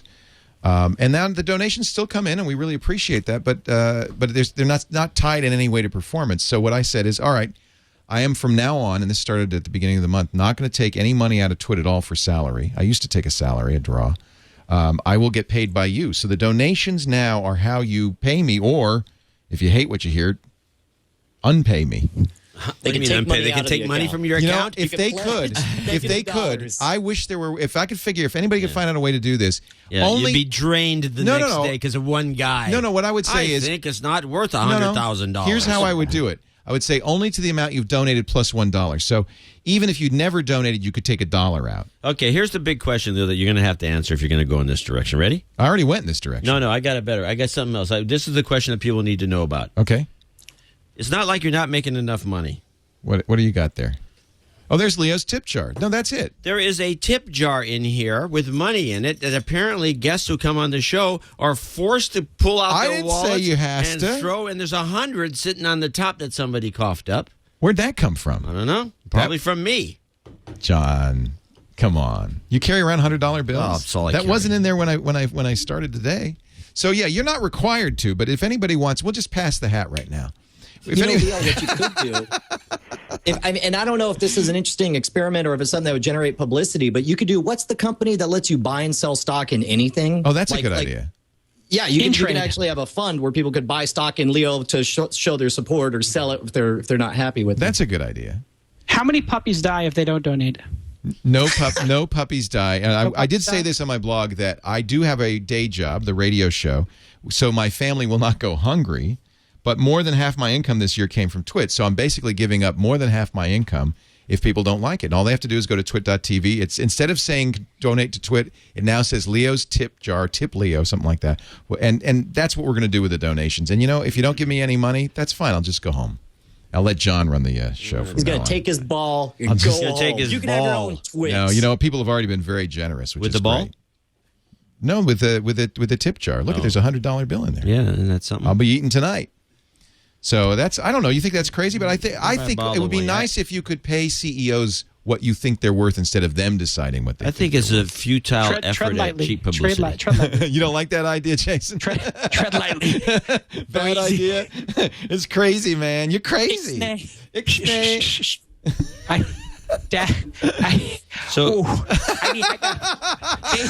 He's speechless. You blew him away. Oh, baby. So do we want to discuss? I got baby formula. I need to buy. Baby needs new shoes. So do we want to discuss the latest iteration of the Crunch Pad fiasco? The Juju. First of all, name? Yeah. Juju. I thought it was JoJo. Well, I think there's some revisionism going on. It's JOOJOO.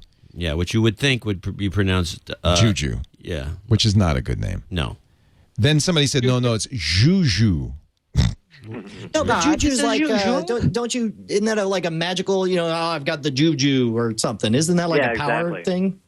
Yeah, but I think that's spelled Juju. It is. Right. Well, then they should have spelled it Juju. But in the internet world, in the technology world, they always have to make things spell unlike the way they should spell. So they're setting So Jason, are you recusing yourself? You know Mike Arrington pretty well. You probably know the ins and outs of this. What happened?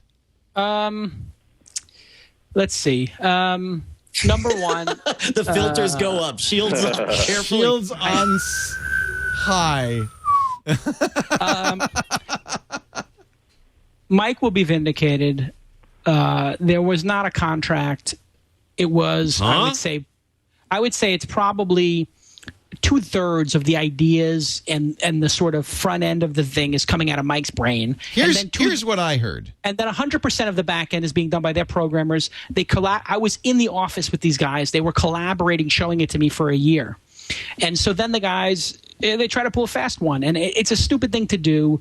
They took the exact wrong approach with the exact wrong guy, and their product will never make it to market. And even renamed, even rebrand from CrunchPad? Absolutely not. Mike will be totally vindicated because you know what? No investor is going to touch this, and nobody's going to resell it, and he's going to get an injunction, I'm sure. Here's what some people said, that what happened was that Mike had this idea, we all know, for the CrunchPad, and that, I think my mom's calling, and that... And that she probably has something to say about this too. And that this company came along and said, "Look, we've been developing in parallel, independently, something." And Mike said, "Well, the truth is, you're closer than we are. Let's work together." Is that what happened? How far along was Chandra before they joined forces with Mike? I think they were working on it. I don't know the total details, but I think they were working on a browser like operating system like Chrome. And so that's what it says if you go to their company site. Yeah, I think they were trying to work on this kind of thing, but they weren't very far along. And I watched for a year as Mike poured his heart into it, did all the branding for it. 99.9% of people's interest in this is because it's called the CrunchPad. These guys would be a blip on the radar, and there's no way they would have got the product to market. And I think what they're a little bit high on their own supply in terms of, we built this core technology and all Mike did was promote it. Well, you know what?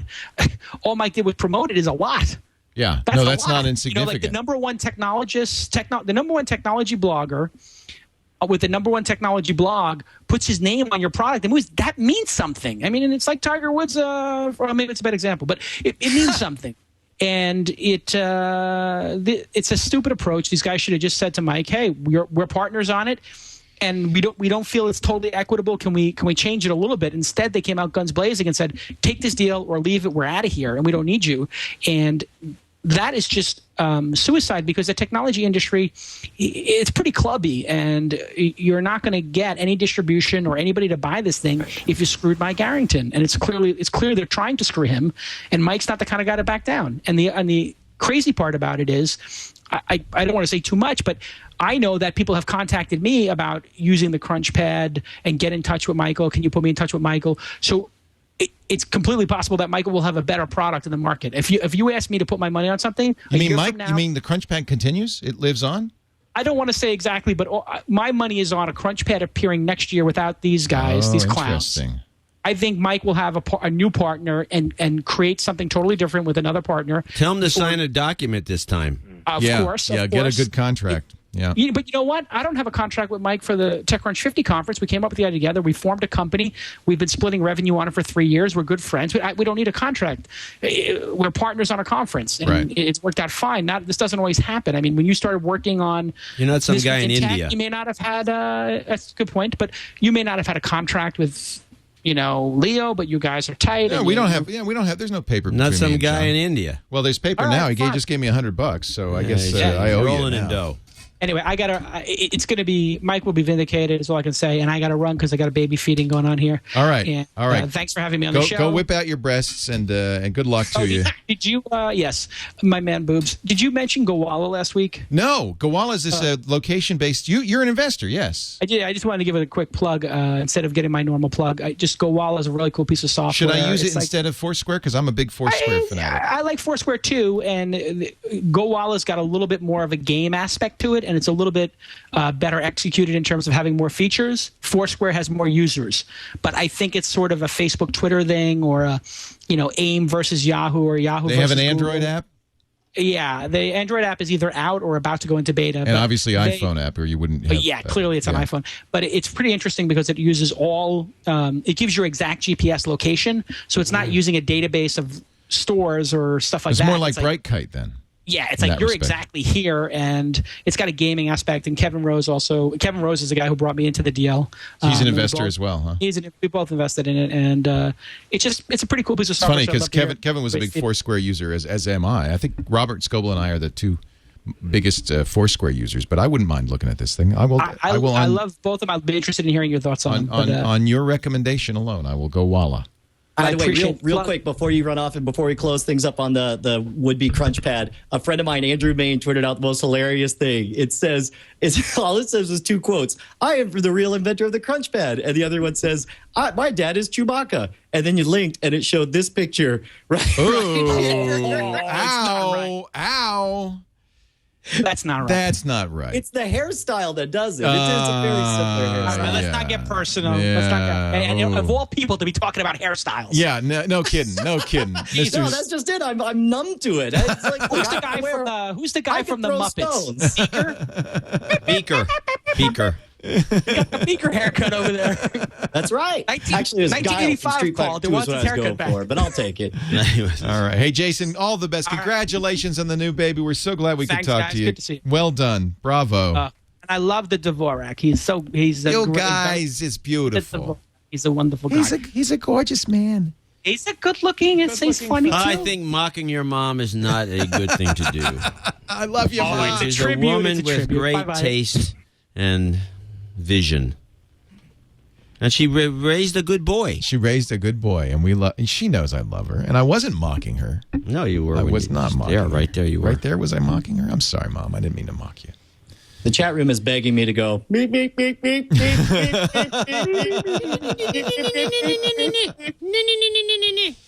Eric Leone says in our TWiT conversation room on Friendfeed that if you have not edited settings on Facebook and log in, it now defaults to having your profile and updates publicly visible.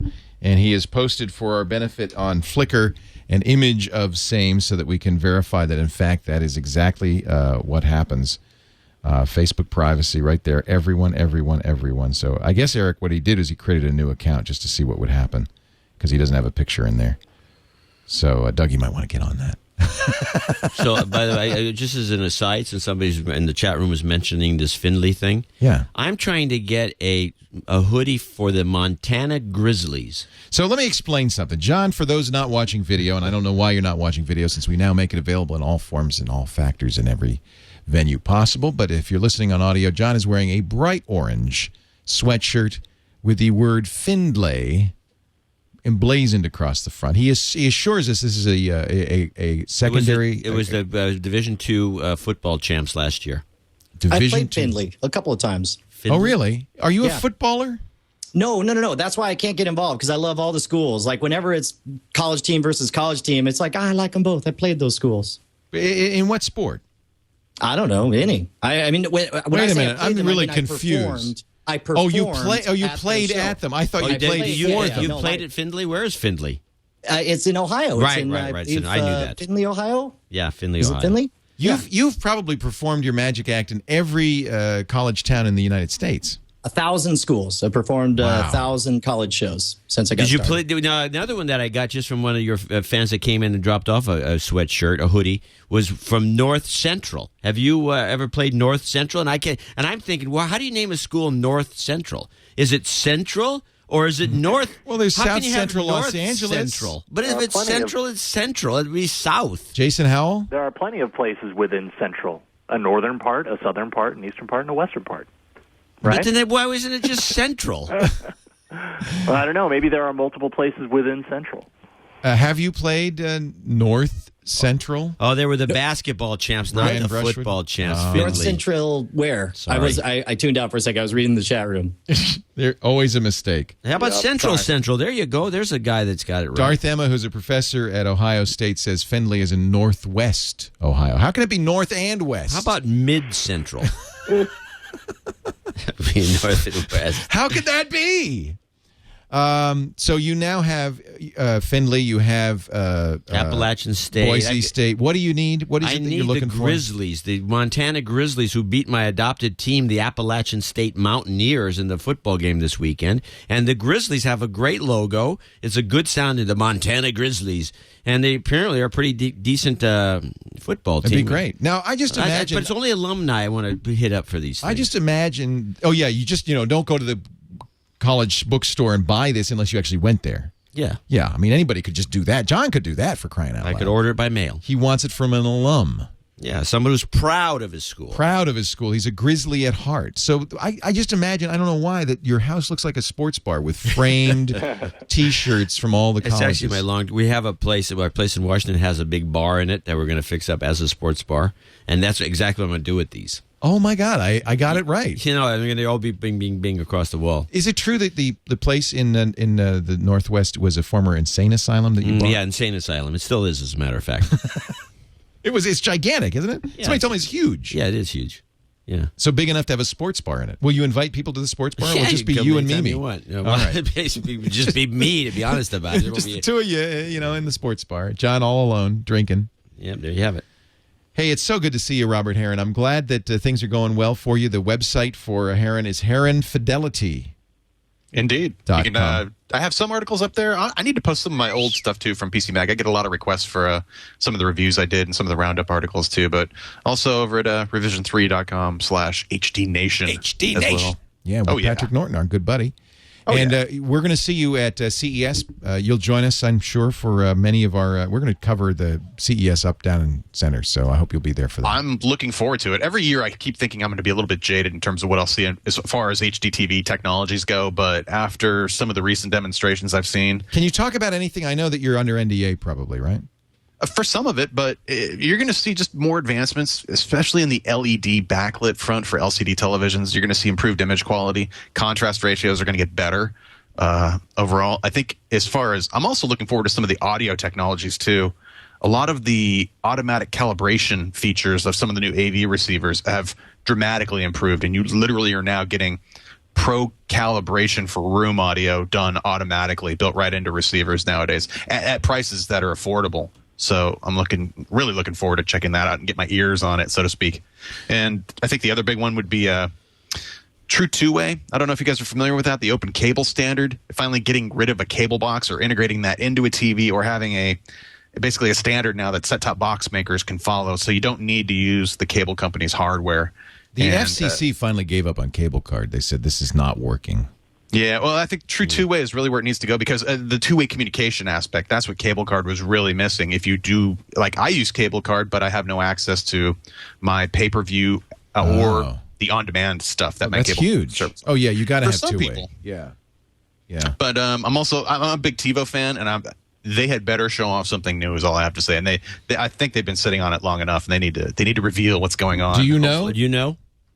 I have not seen the product, but it has been long enough, and they don't have a new box that supports true two-way yet. And some of the new cable providers, like Comcast, are starting to roll out Switch digital video, where basically you have to add a separate box to your TiVo now if you want to maintain compatibility with a Switch video system if it's been deployed in your area.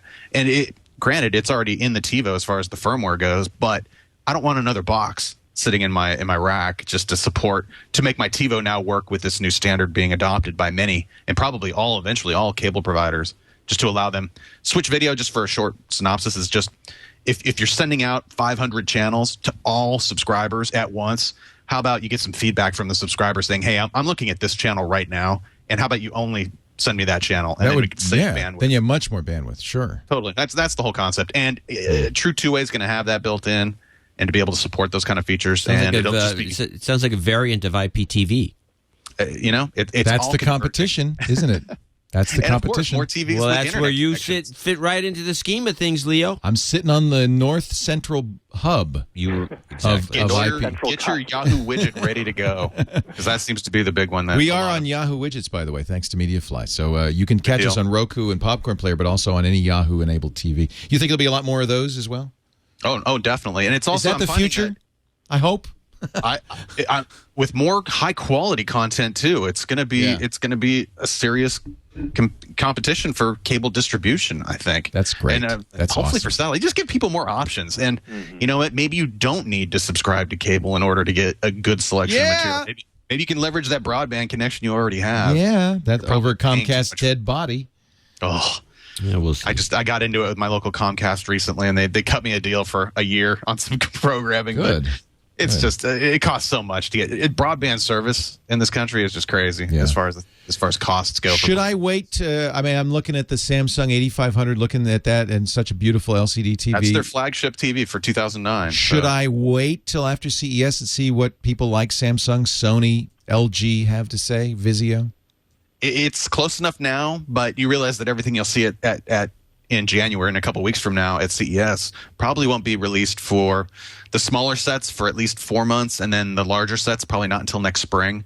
So if you can hold out, I'd have to hold out 6 months, though, is what you're saying. Definitely. Yeah, Leo, for you can just buy one and discard it. But if you're looking at a set right now, you can expect prices to continue to fall, which would be great. How about sell it to yourself at a profit? You know, I asked you this, Robert, at John's party on Friday, but I'm just curious. I was thinking of buying a Kuro, Pioneer Kuro, because they're off the market in March. And I still love that as one of the top plasma TVs out there. But I was surprised you're able to find one. I didn't think they were... They're still around. Really? Not discounted. They've pretty much gone out of the marketplace. And looking at least prices on where I used to always go is Amazon.com. They started ratcheting back up because of limited availability. And I think it's too late. A little too late at Maybe this I point. waited too long. If you have one, hold on to it. That's still a record-setting display What set is technology this of again? any flat panel. Pioneer's top-of-the-line that plasma thing, was I think it was their KURO. 9th generation panel technology. Yeah. It got black levels darker than anybody else's, Yeah, including I saw any that LCD. thing. You had it in the lab when I saw it. Yeah, Gorgeous. It was a jaw-dropping display, and I'm really hoping Panasonic picks up the ball since they are the largest plasma manufacturer in the world. The greenies are going to kill plasma, so forget it. You know what? I thought that would be the case, but they're hitting Energy Star power consumption They are. levels It's amazing now. what they're doing with plasma. I didn't think that was possible. Yeah. We had a big argument about this last time I was in this We building. did. And a number of people sent me emails saying plasma's better than you think. Take a look. And it's true that they have really improved some of the plasmas. So It is tough, though, to do a direct comparison with power consumption against LCD, just because you can really, really knock down power with an LCD panel, just because of the way it's illuminated, really. And I'll be curious to see if the upcoming generations of plasma can cut it, say, another 20%. I just really bought what a they need to Kuro. do. Whoops. Really? Did you really? Keep it. I did. Don't let go of it. That's a collector's item. It says only 4 left in stock. What's the price on it? $37.47 for the 60-inch. Is that the 50-20? You got a 60? The 60-20. You got a 60? Okay. You got a 60? Yeah. I just ordered it. I just clicked the buy now with one click. Now. Yeah. You just did by accident? Yeah. This is the way this guy operates happened now. on Amazon. I think I'm going to keep it. Yeah, might as well. I think I should keep it, right, Robert? It's a write-off. It's a write-off for you. I bought it on the show. Now I'm looking this up here. It's Pioneer 6020. 6020. What is there something wrong with it? I can still cancel. No. It depends who you're buying it from, really. I mean, if it's being sold, Abe's of Maine. How could it be bad? It's guy's Abe, and he's from Maine. Abe from Maine. I mean, I think I bought something from that outfit. Some camera parts or something. No, I bought stuff from them. Okay when I dealt They're with them. fine. Yeah. Hey, if you switch and I switch, it really is crazy. Go ahead. See, I switched to you, and as soon as I switch to you, Brian, you switch. Oh my God, I'm losing it. Okay, I'm sorry. So somebody just said Abe's of Maine is reliable here in the chat. I've bought stuff from there. Oh, you have? Abe's of Maine is You know what I'm nervous about, though, is getting a plasma TV in the mail. That terrifies me because I've got a little bit of cash in my PayPal account, but you can't go to Fry's and spend PayPal money. I guess if you got the card, you could, but that's effort, and I don't want to do that. My accountant takes the money out of the PayPal account and puts it in my checking account. I still that's smart. Panel. Yeah. If you're not buying John, TVs I'll give this one to you. All right. Yeah. Shit, I got to be careful because when I say that stuff, he actually takes me up on it. You mean like this? Like you're my solid state drive. Oof. And the pie. And the pie. It's yours. Pie in a drive. Thank you. He comes Pie here. in a drive can't go wrong. John never leaves empty-handed from the TWiT studios. It's been great talking to you. Thank you, Robert. I look forward to seeing you at CES. It's going to be a lot of fun. HeronFidelity.com. Brian Brushwood is the star of Not Safe for Work, NSFW, on our network. He's also the top-of-the-line college magician. You must book him. Schwood.com. And the host of Scam Can I promote School. what we're doing this Tuesday? I don't think I told you what we're going to do. Oh, should I know? No, you totally should. This is cool. We are actually breaking world records, and we're going to break so many world records that we're going to set the world records for records broken on a live stream. There's this website URDB for ultimaterecordsdatabase.com. It's the Wikipedia of world records. So instead of Guinness sitting in their ivory tower deciding what can and can't be a world Guinness record. people. These guys do whatever they want. So there's records. We got somebody who's going to break the world record for most cheeses named in 10 seconds. He's going to do it live on the air. The tallest poker chip tower. They got the most scarves tied around the neck in 30 seconds. Like these insane. And in fact, we're trying to get the co-founder and president on the show with us. Should be amazing. What's the site? URDB.org. UltimateRecordsDatabase.org. And it's a wiki, so anybody could say I have a record. Correct. You can make up your own record, and there's a bit of submission process. I'm not sure how they vet everything. Look at this. Out, most scarves tied around neck in 30 seconds. It's going to be a blast, especially getting the guy. I'm hoping the president joins us wearing like a referee's outfit and has a whistle. And we'll fastest time to eat 2 Little Debbie Swiss rolls. We've already 25 had somebody. seconds. Fastest time to separate Skittles by color. Fastest time to eat a bag of Skittles. Look around, pick a world record, and hit us up at nsfwshow.com and tell us what record you're going to break live on the air. Here's the longest pronunciation of the word fresh. Stephen Yalowitz took 1 minute and 4 seconds to pronounce the word fresh. Wow. He must be able to breathe while talking. His circular breathing is the only way that could possibly happen. Yeah. Can you do that? Fresh. I